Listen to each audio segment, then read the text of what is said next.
बिस्मिल्लाहिर्रहमानिर्रहीम। एक सवाल हमारे पास रिश्ते से मुताल्लिक़ मौजूद है। एक साहब पूछते हैं कि जब हम बेटी का रिश्ता करने के लिए, अपने बेटे का रिश्ता देखने के लिए एक घर में गए, वहाँ पर बेटी की हमने तालीम भी पूछी और उसके बकाया सीरत और किरदार के हवाले से भी उनसे मालूमात लीं, तो उन्होंने उसकी तालीम के बारे में झूठ से काम लिया और उन्होंने कहा कि बच्ची जो है वो BA पास है। लेकिन जब शादी होकर हमारे घर आ गई तो पता चला कि वो तो मैट्रिक भी उसने नहीं किया हुआ, वो तो मैट्रिक में ही फेल हुई और उसने तालीम को छोड़ दिया था, खैराबाद कह दिया था।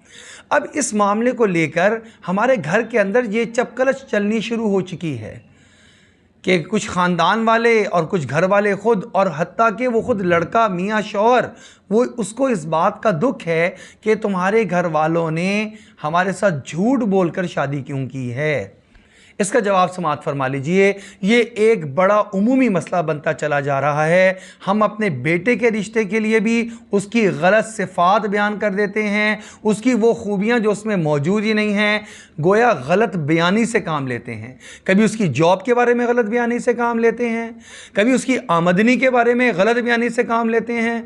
आमदनी उसकी होती है 50,000, हम उसको बढ़ा चढ़ा कर 1 लाख या 1 लाख से भी ऊपर बता रहे होते हैं। ये झूठ है। इस तरह का झूठ नहीं बोलना चाहिए, इसलिए कि अभी वक्ती तौर पर तो आप झूठ बोल लेंगे, लेकिन जब रिश्ता ताल्लुक़ कायम हो जाएगा, अगली जो है वो निस्बत कायम होकर ये अगली ज़िंदगी शुरू करेंगे, तो बात तो बहरहाल खुल जाएगी।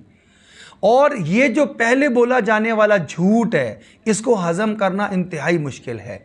ये मैं इसलिए कह रहा हूँ कि जब आपने रिश्ता किया उस वक़्त में उसकी अच्छी जॉब थी, लेकिन जब आपस में शादी करने के बाद वो चलना शुरू हुए, उसके बाद चाहे कितना ही कमी और बेशी आ जाए, कितना भी उरूज और ज़वाल आ जाए, उसको औरत खुशी से पसंद कर लेती है कि कोई बात नहीं, एक वक्ती सख्ती है जिसमें मेरा शौहर आया हुआ है और इंशाल्लाह निकल जाएगा।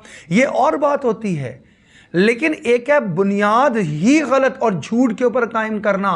बिल्कुल इसी तरीके से लड़की की तालीम के बारे में झूठ बोलना, उसकी और सिफात के बारे में झूठ बोलना, कोई भी ऐसी गलत बयानी करना कि जिसकी बुनियाद पर रिश्ते के हाँ हो जाए, ये रिश्ता चलेगा, लेकिन जब आगे चलकर ये बात खुलेगी कि ये तो गलत बयानी की गई, झूठ बोला गया, न उस लड़की की इज्जत, न उसके उन माँ बाप की इज्जत जिन्होंने वक्ती तौर पर रिश्ता करवाने के लिए झूठ बोलने से काम लिया था।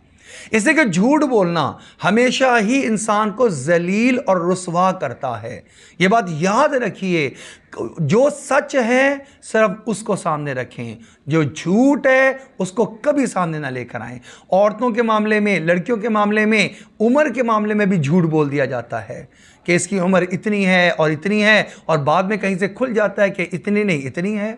डॉक्यूमेंट से पता लग जाता है। तालीम के बारे में झूठ बोल दिया जाता है। कोई ऐसी चीज़ जिसके बारे में आपको कतई तौर पर यकीन ना हो कि मैं दुरुस्त कह रहा हूँ, वो कभी भी अपने सामने और सामने वाले के सामने पेश नहीं करना चाहिए। अल्लाह जल्ले शानू से दुआ है, अल्लाह जल्ले शानू हमें सच को बुनियाद बनाकर रिश्ते नाते कायम करने की तौफीक अता फरमा दे। ऐसा नहीं हो सकता कि आप सच बोलेंगे तो रिश्ता नहीं होगा। सच बोलकर जो रिश्ता होगा वो आपस में इत्तफाक और इत्तेहाद को कायम करेगा। अल्लाह रब्बुल इज़्ज़त से दुआ है, अल्लाह हमें इन बच्चे और बच्चियों की अगली ज़िंदगी जो शादीशुदा ज़िंदगी है उसके बारे में दुरुस्त फ़ैसले करने की तौफीक अता फरमा दे। आमीन सुम्मा आमीन।